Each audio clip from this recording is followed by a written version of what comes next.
sa mga naulila ng pumanaw na negosyanteng si Eduardo Danding Cojuangco Jr. Gabi ng Martes, pumanaw si Danding dahil sa pneumonia at heart failure. Kumusta, mga kababayan? Sa video na ito, pag-uusapan natin ang buhay at kontrobersyal na karera ni Eduardo Danding Cojuangco Jr., isa sa mga pinakamakapangyarihang negosyante at politiko sa kasaysayan ng Pilipinas. Alamin natin ang mga tagumpay, kontrobersya at ang kanyang pamana. Dito sa Pinoy Wisdom.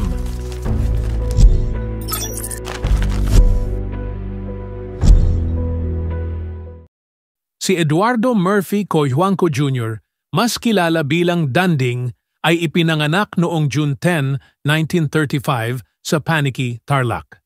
Anak siya ng mayamang pamilya na kilala sa larangan ng agrikultura at negosyo. Nag-aral si Danding sa De La Salle College at sa California State University, kung saan hinasa niya ang kanyang kaalaman sa larangan ng negosyo na magiging pundasyon ng kanyang mga darating na tagumpay. Pagkatapos ng kanyang pag-aaral, nagsimula si Cojuangco na palawakin ang negosyo ng kanilang pamilya. Gayunpaman, ang kanyang pangalan ay nagsimulang sumikat noong siya ay naging kaalyado ni dating Pangulong Ferdinand Marcos. Si Danding ay naging isang crony ng administrasyon ni Marcos at nakinabang sa maraming proyekto ng gobyerno, kabilang ang kontrobersyal na Coco Levy Fund, isang buwis na ipinatupad upang umano'y suportahan ang mga magniniyog. Ngunit kalaunan ay inakusahan ng maling paggamit ng pondo para sa personal na interes. Si Danding ang naging chairman at CEO ng San Miguel Corporation SMC, isa sa pinakamalaking korporasyon sa Pilipinas. Sa ilalim ng kanyang pamumuno, lumago ang SMCC mula sa isang kumpanyang nakatutok sa pagkain at inumin patungo sa iba't ibang industriya tulad ng enerhiya, infrastruktura at telekomunikasyon. Ang kanyang pamumuno sa SMC ay nagdala ng malaking pagbabago at lumakas ang impluwensya nito sa ekonomiya ng bansa.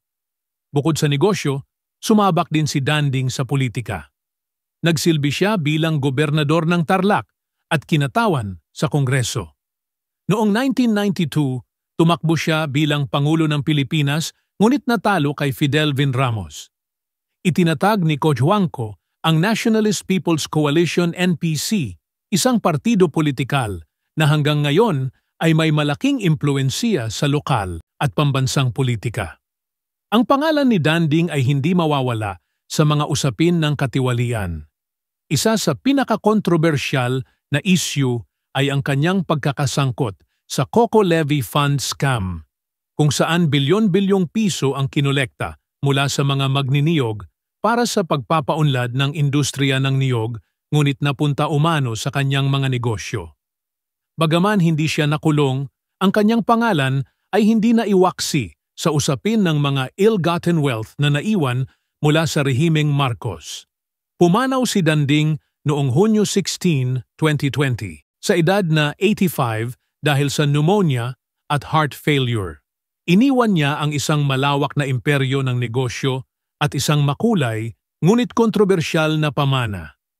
Sa kabila ng lahat ng kanyang nagawa at kontrobersya, walang duda na malaki ang naging papel ni Danding sa larangan ng negosyo at politika sa Pilipinas. Ano ang inyong opinyon tungkol kay Danding Cojuangco?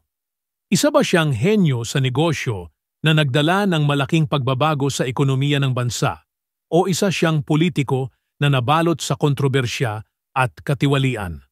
Ibahagi ang inyong mga saloobin sa mga komento sa ibaba. Huwag kalimutang mag-subscribe para sa mas marami pang makabuluhang talakayan tungkol sa ating kasaysayan at mga personalidad. Maraming salamat sa panonood. Dito lang yan sa Pinoy Wisdom.